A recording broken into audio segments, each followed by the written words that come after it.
प्रधानमंत्री नरेंद्र मोदी ने मन की बात कार्यक्रम में आपातकाल को किया याद। कहा, लोकतंत्र को कुचलने का हुआ था प्रयास।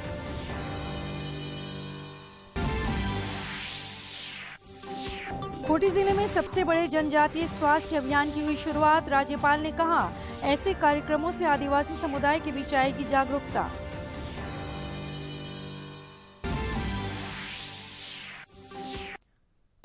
पूर्वी सिंहभूम जिले के घाटशिला में माझी परगना महाल के सम्मेलन में मुख्यमंत्री हेमंत सोरेन हुए शामिल। कहा, युवाओं को रोजगार देने के लिए सरकार प्रतिबद्ध। और मांडर विधानसभा उपचुनाव में कांग्रेस की शिल्पी नेहा तिर्की ने मारी बाजी। भाजपा प्रत्याशी गंगोत्री कुजूर को 23,000 से ज्यादा मतों से हराया।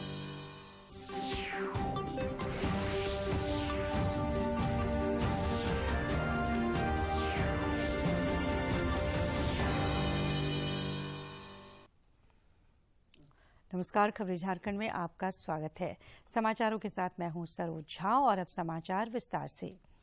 प्रधानमंत्री नरेंद्र मोदी ने आज अपने मासिक कार्यक्रम मन की बात के जरिए देश और विदेश के लोगों के साथ अपने विचार और अनुभव साझा किए। इस दौरान उन्होंने स्पेस सेक्टर, खेलो इंडिया यूथ गेम्स, शतरंज ओलंपियाड, जगन्नाथ रथ यात्रा के अलावा आपातकाल का जिक्र किया। उन्होंने आपातकाल को देश के लिए एक काला अध्याय बताया। 1975 की बात है। जून का वही समय था जब इमरजेंसी लगाई गई थी, आपातकाल लागू किया गया था। उसमें देश के नागरिकों से सारे अधिकार छीन लिए गए थे। उसमें से एक अधिकार संविधान के आर्टिकल 21 के तहत सभी भारतीयों को मिला, right to life and personal liberty भी था। उस समय भारत के लोकतंत्र को कुचल देने का प्रयास किया गया था। देश की अदालतें, हर संवैधानिक संस्था, प्रेस, सब पर नियंत्रण लगा दिया गया था। सेंसरशिप की ये हालत थी कि बिना स्वीकृति कुछ भी छापा नहीं जा सकता था। मुझे याद है, तब मशहूर गायक किशोर कुमार जी ने सरकार की वाहवाही करने से इनकार किया तो उन पर बैन लगा दिया गया। रेडियो पर से उनकी एंट्री ही हटा दी गई। लेकिन बहुत कोशिशों, हजारों गिरफ्तारियों और लाखों लोगों पर अत्याचार के बाद भी भारत के लोगों का लोकतंत्र से विश्वास डिगा नहीं, रत्ती भर नहीं डिगा। भारत के हम लोगों में सदियों से जो लोकतंत्र के संस्कार चले आ रहे हैं, जो लोकतांत्रिक भावना हमारी रग रग में है, आखिरकार जीत उसी की हुई। भारत के लोगों ने लोकतांत्रिक तरीके से ही इमरजेंसी को हटाकर वापस लोकतंत्र की स्थापना की। तानाशाही की मानसिकता को, तानाशाही वृत्ति प्रवृत्ति को लोकतांत्रिक तरीके से पराजित करने का ऐसा उदाहरण पूरी दुनिया में मिलना मुश्किल है। इमरजेंसी के दौरान देशवासियों के संघर्ष का, गवाह रहने का, साझेदार रहने का सौभाग्य मुझे भी मिला था, लोकतंत्र के एक सैनिक के रूप में। आज जब देश अपनी आजादी के 75 वर्ष का पर्व मना रहा है, अमृत महोत्सव मना रहा है, तो आपातकाल के उस भयावह दौर को भी हमें कभी भी भूलना नहीं चाहिए। आने वाली पीढ़ियों को भी भूलना नहीं चाहिए। अमृत महोत्सव सैकड़ों वर्षों की गुलामी से मुक्ति की विजय गाथा ही नहीं, बल्कि आजादी के बाद के 75 वर्षों की यात्रा भी समेटे हुए हैं। इतिहास के हर अहम पड़ाव से सीखते हुए ही हम आगे बढ़ते हैं। प्रधानमंत्री नरेंद्र मोदी के मन की बात कार्यक्रम का जीवन प्रसारण राज्य के सभी जिलों में सुना गया। साहिबगंज के भोगनाडीह में हमारे समाचार संपादक ने मन की बात पर लोगों की प्रतिक्रियाएं जानी। पर ये ऐतिहासिक धरती है जहां पर ये भोगनाडीह है, ये साहिबगंज का इलाका है और सिद्धू कान्हू एक ऐतिहासिक जो हम कह सकते हैं वीर यहाँ के रहे हैं और उस धरती पर हमें और यहाँ पर लोग देख सकते हैं आप हमारे पीछे तस्वीरों में किस तरीके से आज मन की बात को लेकर यहाँ पर उत्साह है और लोग मन की बात जब सुन रहे थे तो उनके मन में बहुत तरह की जो है प्रतिक्रिया आ रही थी। हमारे साथ सोरेन जी है। सर, कैसा लगा आज मन की बात? देखिए, सबसे पहले तो मैं सिद्धू कान्हू, चांद भैरव, पुंडो झानो, सबसे पहले उन सभी शहीदों को मैं नमन करता हूं और साथ ही साथ आज सिद्धू कान्हू के वंशज के साथ उनको भी जो है मैं सबको बधाई देता हूं, धन्यवाद देता हूं कि आज आदरणीय प्रधानमंत्री जो मन की बात कही, मैं सिद्धू कान्हू के वंशज के बीच में बैठ करके सुना और इसी रूप से जिस तरह से माने प्रधानमंत्री की मन की बात से कितने लोग उत्साहित हैं। हमारे साथ विधायक अनंत ओझा जी हैं। सर, कैसा लगा? निश्चित रूप से महान क्रांतिकारी सिद्धू कान्हू जी की जन्मस्थली भोगनाडीह के पवित्र धरती से उनके वंशजों के साथ आज हमें भी माननीय प्रधानमंत्री जी के मन की बात को सुनने का सौभाग्य मिला और जिस प्रकार से प्रकृति के रक्षण के लिए माननीय प्रधानमंत्री जी हमेशा हर मन की बात में कुछ न कुछ प्रेरणादायक ऐसे प्रसंग, ऐसे उल्लेख जो कृत्य में किए हुए रहते हैं उसका उल्लेख करते हैं। जो जल संरक्षण के लिए उन्होंने बावड़ी को बचाने के लिए और उसका सफाई के लिए संगीत के साथ आधुनिक तरीके से जो किया, चूंकि हमारा जो संथाल पड़ना है ये प्रकृति पूजक ये क्षेत्र रहा है और निश्चित रूप से जल संरक्षण और संवर्धन के लिए उन्होंने जो प्रेरणादायी उदाहरण दिया है निश्चित रूप से ये पूरे भोगनाडीह साहिबगंज जिले वासियों के लिए भी ये प्रेरणादायक काम करे। गर्व की बात है। साथ ही साथ यहाँ पर उनके जो वंशज है वो लोग भी बैठे हुए, वो भी मन की बात सुन रहे थे। सुनते हैं, कैसा लगा? सबसे पहले तो मैं वीर शहीदों को नमन करता हूँ और ये आजादी के बाद पहली बार मैंने इस देश के प्रधानमंत्री के मन की बात सुना और उन्होंने जो भी कहा बहुत अच्छे शब्दों में है और उनका भाषण से, उनका मन की बात से बहुत चीज हमें प्रेरणा मिला, एक नए सीखने को मिला। तो ये हम सुन रहे थे सिद्धू कान्हू जी के वंशज हैं और उनको लग रहा था कि किस तरीके से उनके मन में उत्साह और आजादी के बाद इस तरीके से उनके गांव को पहली बार एक राष्ट्रीय प्लेटफॉर्म पर कंडक्ट किया गया है, इसकी भी खुशी उन्हें हो रही है। उधर जमशेदपुर में भाजपा के राष्ट्रीय उपाध्यक्ष और राज्य के पूर्व मुख्यमंत्री रघुवर दास के नेतृत्व में बूथ कार्यकर्ताओं ने प्रधानमंत्री के विचारों को गंभीरता से सुना। इस मौके पर श्री दास ने कहा कि प्रधानमंत्री के मन की बात कार्यक्रम से देशवासियों का उत्साह बढ़ता है और उन्हें आगे बढ़ने की प्रेरणा मिलती है। मशहूर गायक किशोर कुमार जी ने सरकार की वाहवाही करने से इनकार किया तो उन पर बैन लगा दिया। नहीं, सारे देश में देशवासियों के साथ साथ भारतीय जनता पार्टी के बूथ स्तरीय कार्यकर्ता भी मन की बात, माननीय प्रधानमंत्री जी की बात सुनते हैं। मन की बात के माध्यम से देश में बहुत ऐसे काम जो देश के समक्ष आनी चाहिए, जिससे लोगों को प्रेरणा मिलनी चाहिए, वो सारी बातें माननीय प्रधानमंत्री जी देश को अवगत कराने का काम करते हैं। इधर राजधानी रांची के सुकरहुटू में पार्टी कार्यकर्ताओं के साथ भाजपा विधायक दल के नेता बाबूलाल मरांडी ने भी प्रधानमंत्री नरेंद्र मोदी के मन की बात कार्यक्रम को सुना। उन्होंने कहा कि प्रधानमंत्री के विचार युवाओं के भीतर ऊर्जा भरने वाले हैं। हरमू मंडल के बूथ संख्या 289 में प्रदेश अध्यक्ष दीपक प्रकाश पार्टी कार्यकर्ताओं के साथ प्रधानमंत्री के विचारों को आत्मसात किया। भारत सरकार के जनजातीय कार्य मंत्रालय की पहल पर आज से खूंटी जिले में सबसे बड़ा जनजातीय स्वास्थ्य अभियान की शुरुआत हुई है। इस सिलसिले में जिले के बिरसा कॉलेज परिसर में मेगा हेल्थ कैंप का आयोजन किया गया। कैंप में अन्य लोगों के अलावा राज्यपाल रमेश बैस और जनजातीय मामलों के केंद्रीय मंत्री अर्जुन मुंडा भी शामिल हुए। स्वास्थ्य के क्षेत्र में खूंटी में एक नया आयाम लिखा जा रहा है। महान स्वतंत्रता सेनानी व आदिवासी जननायक बिरसा मुंडा की जन्मस्थली पर अबुआ बुगिन स्वास्थ्य कार्यक्रम के तहत स्वास्थ्य मेला लगाकर हजारों लोगों का इलाज किया गया।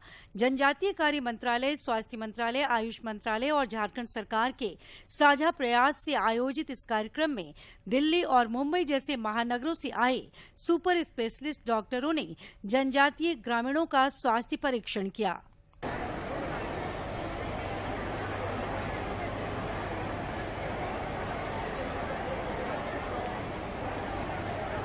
मेगा स्वास्थ्य शिविर को संबोधित करते हुए राज्यपाल रमेश बैस ने कहा कि जनजातीय समुदाय के बीच इस तरह के कार्यक्रम से स्वास्थ्य के प्रति जागरूकता आएगी। उन्होंने इस नेक पहल के लिए जनजातीय कार्य मंत्रालय के प्रति आभार जताया। जनजातीय कार्य मंत्रालय भारत सरकार द्वारा जनजातीय बाहुल्य क्षेत्र में स्वास्थ्य मेला का आयोजन एक अत्यंत सराहनीय कार्य है। जनजातीय समाज का प्रकृति के साथ होता है, लेकिन बदलते परिवेश व वातावरण एवं भोजन में मिलावटों के कारण कई स्वास्थ्य संबंधी विकार आ गए हैं। इस अवसर पर केंद्रीय मंत्री अर्जुन मुंडा ने कहा कि जनजातीय कार्य मंत्रालय आदिवासी समुदाय के जीवन स्तर में सुधार के लिए कार्य कर रहा है। उन्होंने कहा कि जनजातीय समुदाय को और अधिक जागरूक होने की जरूरत है। जन्मदिन को देश के समस्त आदिवासी ही नहीं जनजातीय गौरव दिवस के रूप में मनाया। तो ये जो कुछ प्रयत्न है, इन प्रयत्नों का हमें सही तरीके से लाभ मिले, ये सुनिश्चित करना। एक ही परिसर में मातृत्व, शिशु स्वास्थ्य, हृदय रोग, कैंसर, न्यूरो से संबंधित गंभीर रोगों का इलाज किया जाना अपने आप में एक नया प्रयोग है। सामाजिक आर्थिक रूप से पिछड़े खूंटी जिले में पहली बार आयोजित हो रहे इस बृहत कार्यक्रम के दौरान दिव्यांगों के बीच उपकरणों का भी वितरण किया गया। साथ ही सीआरपीएफ के जवानों ने स्वैच्छिक रक्तदान भी किया। खूंटी से ज्योत्सना शीला डांग की रिपोर्ट। खूंटी जिले में आयोजित मेगा हेल्थ कैंप में जनजातीय मामलों के केंद्रीय मंत्री अर्जुन मुंडा के पुत्र डॉक्टर अभिषेक सिंह मुंडा ने भी योगदान दिया। शिविर में उन्होंने कई मरीजों की चिकित्सकीय जांच की। डॉक्टर अभिषेक सरगंगाराम अस्पताल के वरिष्ठ चिकित्सक और देश के सुप्रसिद्ध होमोटोलॉजिस्ट डॉक्टर अनुपम सचदेवा के साथ खूंटी पहुंचे थे।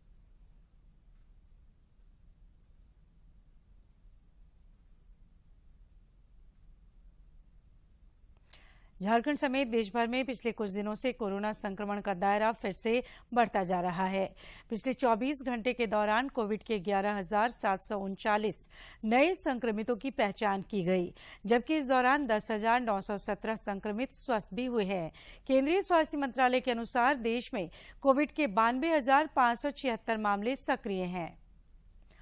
इधर झारखंड में पिछले 24 घंटे के दौरान 53 नए संक्रमितों की पुष्टि हुई, जबकि 9 कोरोना वीरों ने इस बीमारी को हराकर जिंदगी की जंग जीती है।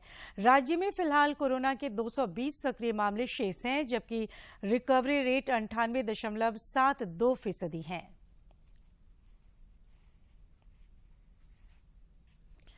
देश में कोरोना के खिलाफ जारी जंग में टीकाकरण अभियान तेज गति से जारी है। केंद्रीय स्वास्थ्य मंत्रालय के अनुसार देश में अब तक 197 करोड़ 7 लाख से अधिक कोविड रोधी टीके लगाए जा चुके हैं। पूर्वी सिंहभूम जिले के घाटशिला प्रखंड के पावड़ा गांव में आज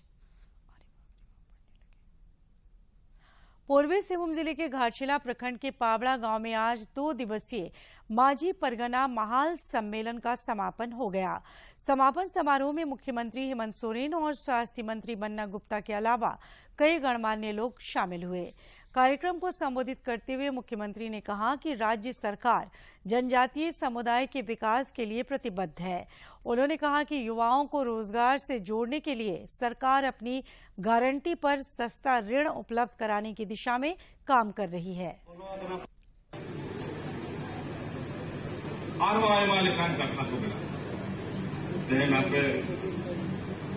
मेमोरेंडम का लगभग 17-18 पॉइंट होना मिला सलामी भेटी दी आज निश्चित रूप आयमाजरीस नुका हुआ सरकार जो मीटिंग चलावेगा नुआ को कमी कमीगा या नुआ मेमोरेंडम रे बनुका लेकिन आपे लगी होना कमी।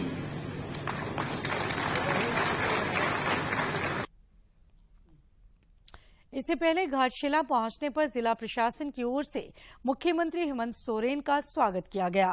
हेलीपैड के समीप उन्हें गार्ड ऑफ ऑनर भी दिया गया।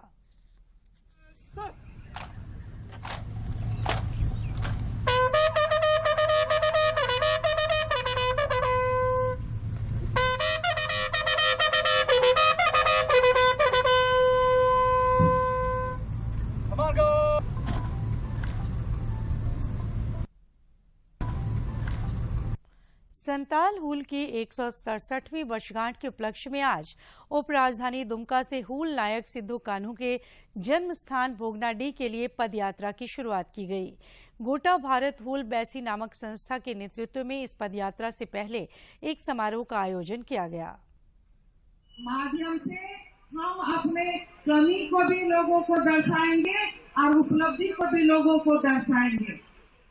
अभी गमालिया जी ने बहुत अच्छा से कहा, चौबे जी हम लोगों के बीच में जो जनजातीय समाज का उपलब्धि खेल के माध्यम से हो वो आपके सामने रख रहे थे। मुझे भी लग रहा था लेकिन हमसे पहले इन्होंने कहा कि हमको ताली बजाने में भी शायद शर्म आ रहा था। तो जब हम अपने लोगों के लिए हम ताली नहीं बजा सकते तो फिर हम उनको आगे बढ़ाने में। मांडर विधानसभा उपचुनाव में कांग्रेस की शिल्पी नेहा तिर्की ने 23,000 से ज्यादा मतों से जीत हासिल की है। उन्होंने अपने निकटतम प्रतिद्वंदी भाजपा की गंगोत्री कुजुर को हराया। शिल्पी नेहा तिर्की को 95,062 वोट मिले हैं, जबकि गंगोत्री कुजुर को 71,545 वोट प्राप्त हुए। AIMIM समर्थित उम्मीदवार देव कुमार धान तीसरे स्थान पर रहे और उन्हें 22,395 मत मिले। CPM के सुभाष मुंडा को 13,923 वोट से संतोष करना पड़ा। शिल्पी नेहा तिर्की की जीत पर भाजपा की गंगोत्री कुजुर समेत कई लोगों ने उन्हें बधाई दी है। राज्यपाल रमेश बैस ने कहा है कि किसानों को आत्मनिर्भर बनाने के लिए सामूहिक प्रयास की जरूरत है। वे आज बिरसा कृषि विश्वविद्यालय के 42वें स्थापना दिवस समारोह को संबोधित कर रहे थे। इस मौके पर BAU रांची के कुलपति ओंकार नाथ सिंह और इंदिरा गांधी कृषि विश्वविद्यालय के पूर्व कुलपति डॉक्टर MP पांडे भी मौजूद थे। कार्यक्रम को संबोधित करते हुए राज्यपाल ने कहा कि किसानों को आत्मनिर्भर बनाने में कृषि वैज्ञानिकों को महत्वपूर्ण भूमिका निभानी पड़ती है। आग्रह करती हूं कि मंच पर प्रोफेसर NC दास CAR रैंकिंग में इस वर्ष सुधार देखने को मिलेगा। बिरसा कृषि विश्वविद्यालय के शोध तकनीकों से राज्य कृषि को नई दिशा मिली है और आशा करता हूं कि राज्य को कृषि के क्षेत्र में अग्रणी बनाने की दिशा में विश्वविद्यालय तत्परता से कार्य करेगा। झारखंड एक कृषि प्रधान राज्य है। यहाँ की 70% से अधिक आबादी गांव में है एवं कृषि ही उनकी आजीविका का मुख्य साधन है। यहाँ के किसानों को कैसे उनकी फसल एवं उपज का उचित मूल्य मिले जिससे उनकी आय में वृद्धि हो, इस दिशा में कृषि विश्वविद्यालय को सोचना होगा और पहल करनी होगी। हमारे वैज्ञानिक किसानों को वर्षा जल संचयन के प्रति प्रेरित करें। हमारे किसानों को उनके प्रति जागरूक होना आवश्यक है। हमारे कृषि विश्वविद्यालय को हमेशा राज्य के विभिन्न क्षेत्रों में किसानों की समस्याओं के समाधान हेतु प्रयत्नशील रहना चाहिए ताकि राज्य में अब तक मानसून की बारिश सामान्य से कम हुई है। मौसम विभाग के आंकड़ों के मुताबिक 25 जून तक राज्य भर में सामान्य बारिश 139.9 मिलीमीटर होनी चाहिए थी, लेकिन अब तक 84.2 मिलीमीटर ही बारिश हुई है। राजधानी रांची में भी 23% कम वर्षापात हुआ है।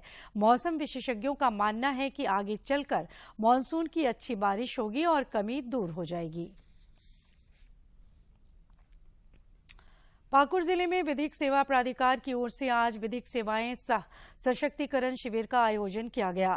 शिविर का उद्घाटन प्रधान जिला एवं सत्र न्यायाधीश सह प्राधिकार की अध्यक्ष कुमारी रंजना अस्थाना ने किया। इस मौके पर पुलिस और प्रशासन के कई अधिकारी भी मौजूद थे।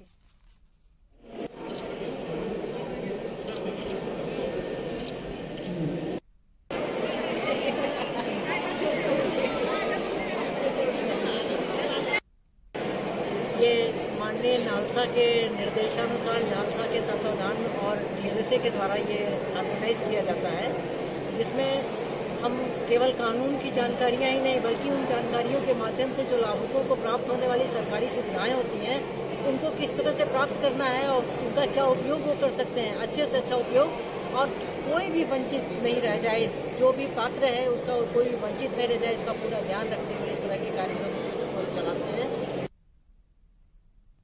उधर गिरिडीह जिले में भी विधि सशक्तिकरण शिविर का आयोजन किया गया।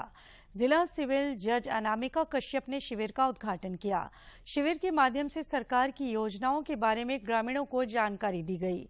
इस मौके पर जिला सिविल जज ने कहा कि सरकार द्वारा गरीबों और वंचित वर्ग के लोगों के लिए कई योजनाएं चलाई जा रही हैं, लेकिन जागरूकता के अभाव में उन्हें इसका लाभ नहीं मिल पाता है।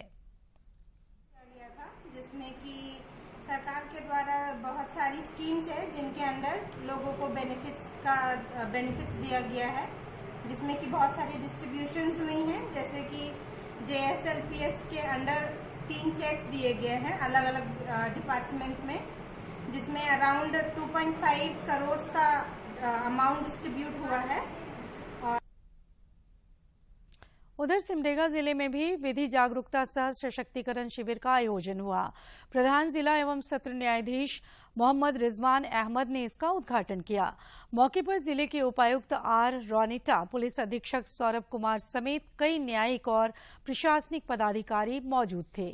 शिविर को संबोधित करते हुए प्रधान जिला एवं सत्र न्यायाधीश ने कहा कि सरकारी योजनाओं के प्रति लोगों को जागरूक होने की जरूरत है।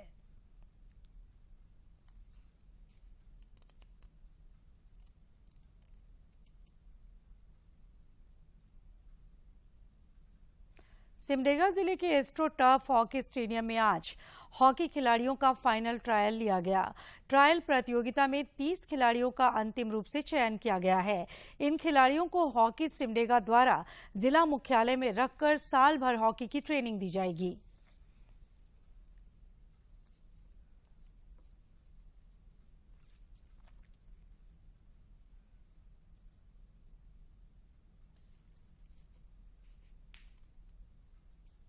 और आइए अब देखते हैं स्वतंत्रता संग्राम में कितना खास है आज का दिन।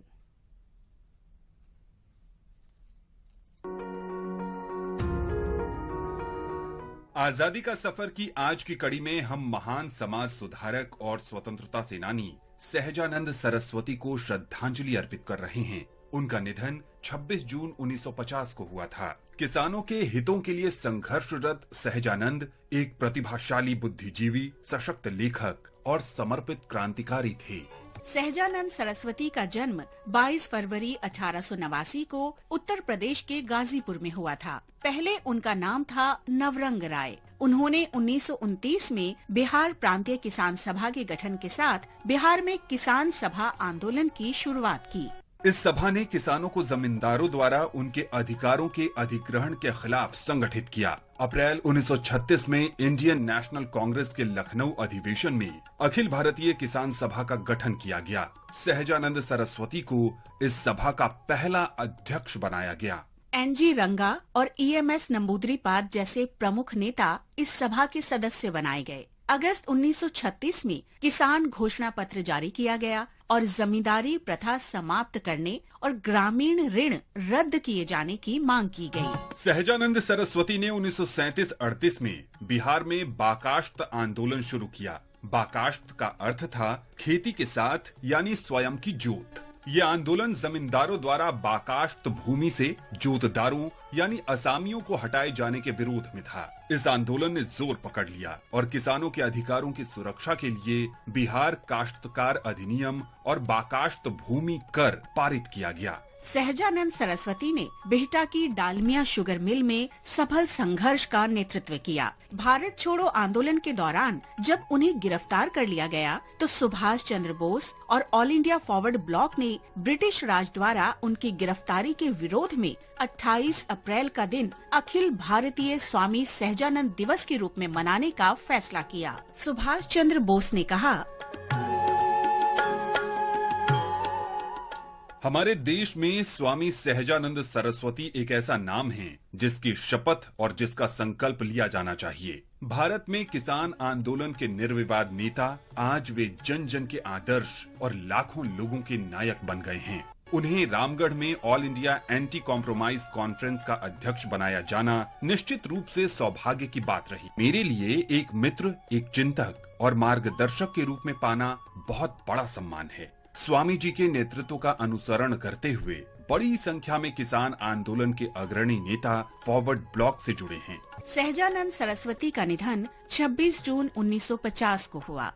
आज हम क्रांतिकारी स्वतंत्रता सेनानी जीबॉन घोषाल का भी स्मरण कर रहे हैं। उनका जन्म 1912 में 26 जून को हुआ था। घोषाल चटगांव रेवोल्यूशनरी पार्टी के सदस्य थे। चटगांव अब बांग्लादेश में है। 18 अप्रैल 1930 को चटगांव शस्त्रागार हमले में उन्होंने प्रमुख रूप से भाग लिया था। चटगांव हमले के बाद उन्होंने शहर छोड़ दिया, लेकिन 22 अप्रैल 1930 को उन्हें फेनी रेलवे स्टेशन पर गिरफ्तार कर लिया गया। हालांकि किसी तरह वे 2 अन्य बंदियों के साथ भागकर चंदर नागौर तक आने में सफल हो गए। फ्रेंच कॉलोनी के प्रशासक एम चैंपियन ने कलकत्ता में ब्रिटिश प्राधिकारियों को उनके ठिकाने की खबर दे दी। सूचना मिलने पर कोलकाता के पुलिस कमिश्नर टेगाट बड़ी संख्या में पुलिस कर्मियों के साथ 1 सितंबर 1930 को चंदर नागौर पहुंचे। उन्होंने उस स्थान को घेर लिया जहां क्रांतिकारी छिपे थे और गोलीबारी शुरू कर दी। जीबॉन घोषाल को गोली लगी और उसी दिन उनकी मौत हो गई।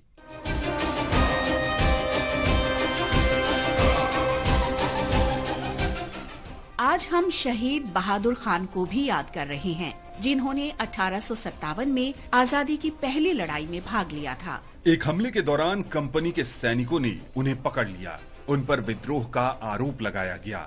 उन्हें आजीवन कठोर कारावास की सजा सुनाई गई। अंडमान द्वीप के कारावास में 26 जून 1858 को उनकी मृत्यु हो गई।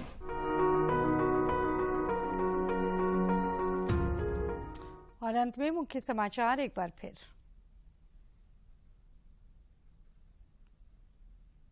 प्रधानमंत्री नरेंद्र मोदी ने मन की बात कार्यक्रम में आपातकाल को किया याद, कहा लोकतंत्र को कुचलने का हुआ था प्रयास।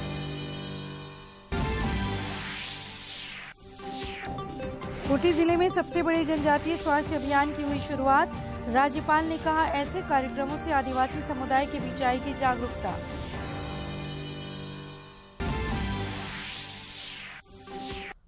पूर्वी सिंहभूम जिले के घाटशिला में माझी परगना महाल के सम्मेलन में मुख्यमंत्री हेमंत सोरेन हुए शामिल, कहा युवाओं को रोजगार देने के लिए सरकार प्रतिबद्ध।